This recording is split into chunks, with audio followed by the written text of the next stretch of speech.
اور یوم آزادی پر پولیس کے شہداء کو خراج عقیدت۔ فیصلاباد کے سی پی او آفس میں شاندار تقریب، شہداء کے لواحقین کو پولیس پروٹوکول میں لایا گیا۔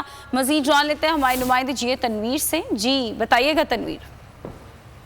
جی بالکل، کب تک نہ جلیں دیپ، شہیدوں کے لہو سے سنتے ہیں کہ جنت میں چراغاں نہیں ہوتا۔ آج فیصل آباد پولیس نے ایک نئی رسم جس کا اجرا کیا، یعنی 14 اگست پر شہداء کو سلام عقیدت پیش کرنے کے لیے سی پی او ہاؤس میں ایک بڑا انتظام کیا، جہاں شہداء کے ورثہ جو ہیں وہ یہاں پہنچے ہیں۔ بات کرتے ہیں ایک شہید کی بیٹی سے کہ کیا جذبات ہوتے ہیں جب باپ کی شہادت کی اطلاع آتی ہے۔ بیٹے کیا کہیں گی، کس طرح کے جذبات ہوتے ہیں؟ ظاہری بات ہے، جب پتہ چلتا ہے کہ اچانک سے کہ پاپا نہیں رہے تو وہ جو فیلنگ ہے نا بیان نہیں کر سکتے۔ وہ قیامت ہی ہے ایک ہمارے گھر۔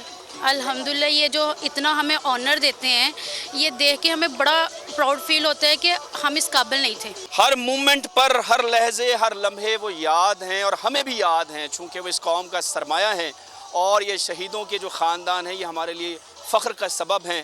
فیصل آباد میں 14 اگست پر اس طرح سے جو خراج عقیدت پیش کیا گیا ہے، اسے ٹھیک تنویر آپ کا سبسکرائب کریں اور بیل دبائیں تاکہ کوئی خبر رہ نہ جائے۔